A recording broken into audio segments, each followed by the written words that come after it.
Cody versus KO for the undisputed WWE Championship. Yeah. First things first, shout out to Papa Roach. Apparently they're still alive. What the hell, bro? Because their pre-hype package, right? They finally used a rock song for pay-per-view. Yeah. Bro, I felt like I was a 2000s kid all over again. Like, I just feel like rock music for main event matches feels perfect. Like, Yeah. I love The Weeknd, but like if you play The Weeknd to like a main event match, like no, you need something badass like rock. You know? Yeah, you can have The Weeknd for like an event like tune, like you know the theme song of SummerSlam, that kind of thing, right? Yeah. I mean, even this Royal Rumble, the theme song was what Charlie XCX, bro. Yeah. What the hell? I mean, I got no comments about that. Okay, they're leaning into youth culture, Fine. But you know, bring that rock, that seriousness for the main event. So I thought they told a great vignette story, right? Yes, they did. Yeah. If you were not a fan, you had no idea what's going on. You watch that 2 minutes, you know, establish completely what's the hell, why KO is fighting Cody Rhodes. So, KO has been the MVP, right? Don't you think so? Is there a KO is right T-shirt out there? Because there is. Yeah, there is. I'm surprised that is not like a top seller. He needs to sell it, bro. He needs to sell it.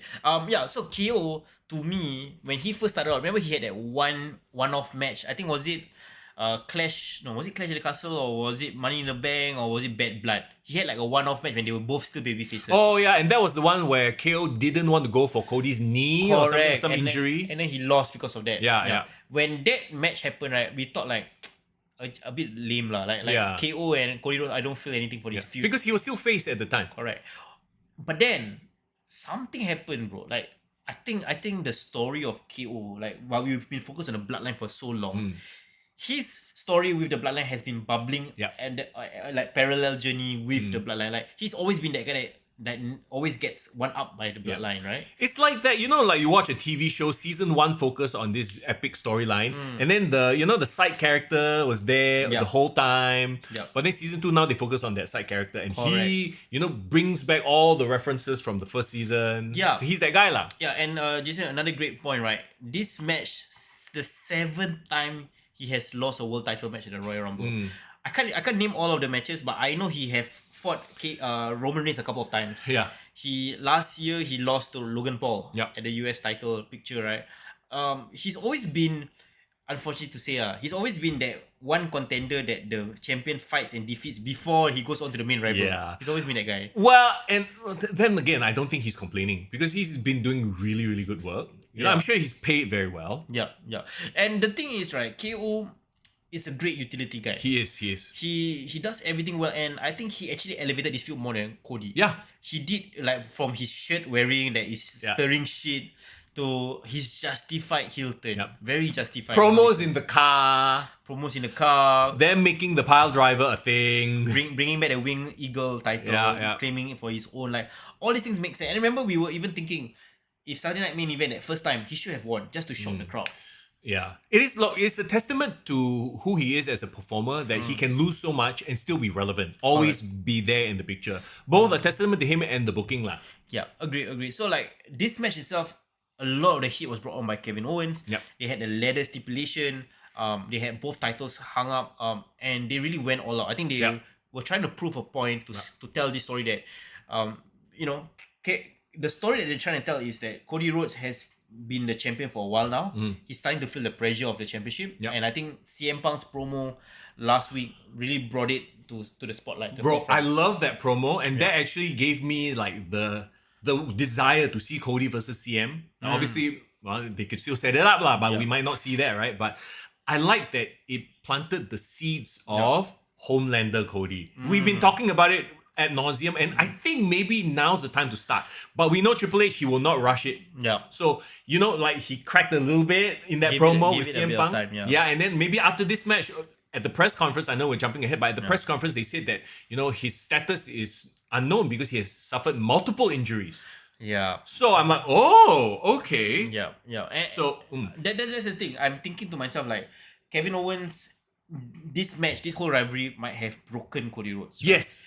Like, even though he survived, he won this match, he lost that friendship. Yeah. And maybe that is starting to get to him. Yeah. Right? Breaks his spirit and his quote unquote morals. The burden of being a champion is too great to bear. Bro. So to me, right, this story is gonna be the defining story of his title reign more than even defeating the Bloodline. Yes. So Finish the Story was one storyline. Chapter 1, yeah. This is like the sequel to the movie, right? But a completely different He become heel lah. storyline. You live long enough to see yourself as the villain. Yeah, this is the Dark Knight lah. Bro, This is the dark- cinema, bro. So like okay, a lot of people are complaining, right? Oh, Cody Rhodes not really as compelling as a champion as Roman Reigns. But I would argue, right, Cody Rhodes has more layers to Roman Reigns. Yes. You know why? Roman Reigns, right? He strike or he found gold, right? He struck gold with the Bloodline storyline with the head of the table, Tribal Chief, right? Going forward, hear me out. His entire persona will just revolve around being the Tribal Chief, and the things that happen revolve around the island of relevancy, right? Yep. He cannot reference the big dog. There's a disconnect between the big dog and the Tribal Chief character. He can mention the Shield, but he doesn't really talk about it and embrace it as part of his background. Yeah. But if you follow Cody's journey, right, he can take from so many different eras of his career. He has already openly referenced his Stardust era. He talks about going away. Yeah. So that means his EW can be referenced. Even now coming back as the babyface. And now he can reference like the burden of becoming the son of Dusty Rhodes. Like, he has more layers to his character that we have not unpeeled compared to Roman Reigns. Because I feel like we've seen all that Roman Reigns can give. Ooh. The hot take, I know a lot of like fans of the Tribal Chief, but really, what is he gonna give other than being the Tribal Chief? Your Right. Tribal Chief, original Tribal Chief. Yep. Then what? Medium-sized Tribal Chief. Like, there's nothing more that I think he can give in his character unless he shows a new layer. Unless he becomes, I don't know. But it's gonna revolve around that character. But Cody Rhodes, I think, can reinvent himself. I 100% get what you're saying, because at this point, like, look, we shouldn't downplay what that Tribal Chief Roman Reigns did for the industry. In fact, he might have been the guy to usher in the Netflix era. He was the one that brought everybody back. Right? So maybe now it's time for him to be that guy who takes the back seat. But they can easily bring it back once again when Cody becomes Homelander Cody. Build it for a year, maybe 2 years. And then we get Roman versus Cody again at WrestleMania. But the roles are reversed. Yeah, then that will make sense like the three-peat, the third in the rivalry, trilogy, right? Yeah, so while Kevin Owens didn't win, I think he took a hellacious Alabama slam. Yeah, oh my god. Bro, so was his head really stuck in the thing or not? No, like he sold it amazingly, Bro, by the way. yeah. Okay, first of all, actually he landed on his back. Yeah. Then he just flipped himself over as an accordion. So that was great selling by him, and I love everything about the match. Honestly, except Cody climbing the ladder. Huh? Wow. You know why? Why? For some reason, the way Cody climbed the ladder was so slow. Yeah. You almost thought that Sami Zayn is gonna come and screw with him, interfere, right? Yeah.